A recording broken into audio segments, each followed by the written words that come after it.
My husband had a multiple-year-long affair, and the lawyer told me I would lose everything if I divorced him. So I spent years perfecting my payback. My revenge began by discovering my husband Dave's infidelity after 14 years of marriage and 3 kids. I saw a text appear on his work phone for just a few seconds that would forever change my life. It was a message that was actually graphic and had no business being on anyone's work phone. It was on the lock screen in the sender's name. I just froze. My first thoughts were, what the hell was that about? It's his work phone.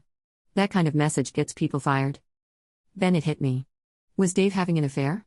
It's amazing how the brain works. I suddenly started remembering a lot of things Dave had done that seemed odd, but I'd either dismissed them myself or immediately accepted his explanation.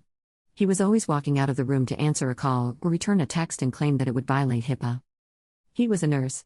If I overheard him talking about a patient, I accepted this because education has similar privacy laws regarding students. I'm a district school admin. He would sometimes come home with a faint smell of perfume on his clothes and claimed it was from helping to move female patients. Again, I accepted this at face value, but it always struck me as odd how it seemed to have the same scent of perfume. Once the proverbial barn door was open, I started seeing a lot of things that I'd missed before. Our love life in the bedroom had cooled off considerably, which wasn't helped by him having to leave the house at odd hours to fill in for other nurses that called in sick. I also recalled where I'd seen the name Paula before, and a call to the hospital confirmed she was a doctor there.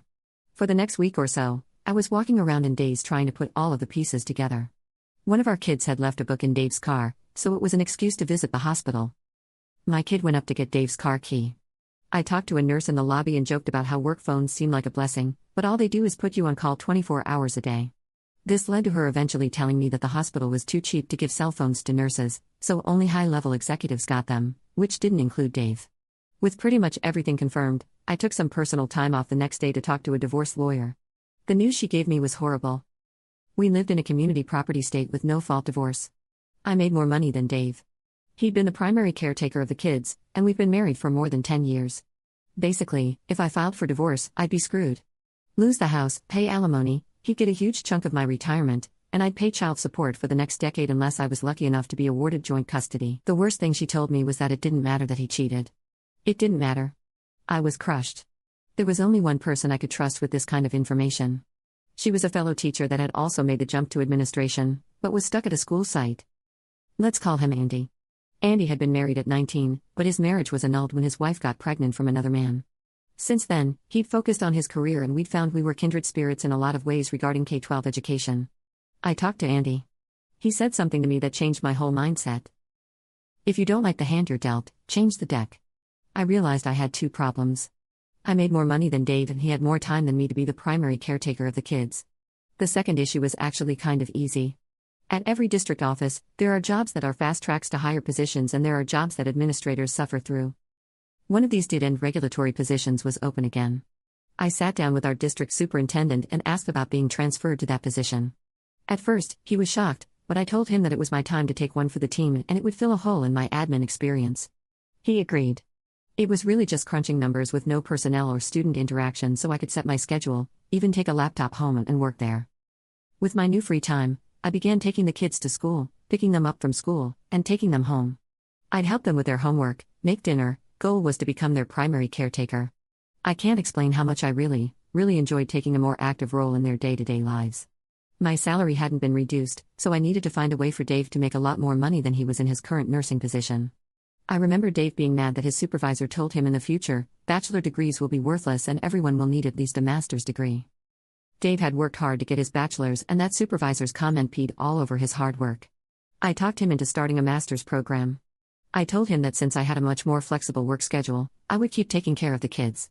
He was reluctant at first, then I said, you could have every evening free to study or go to class, whatever you want to do. I saw his eyes immediately light up, probably thinking that he could spend more time with Paula. To make sure he was actually completing his master's courses, I paid his tuition and fees directly to his university. It was going to take him between 2 to 3 years to finish. Those years were rough at times. I could tell every time he was rushing off or coming back from seeing Paula. There was an excitement or sense of satisfaction in his eyes that just wasn't there when he was doing his coursework. I had to either smile or pretend I didn't notice. My temper got short at times and I found myself in arguments over petty nonsense. A couple of times I almost blew the whole charade, having to bite my tongue and apologize rather than scream insults at him that he deserved, and remained my confidant through all of this.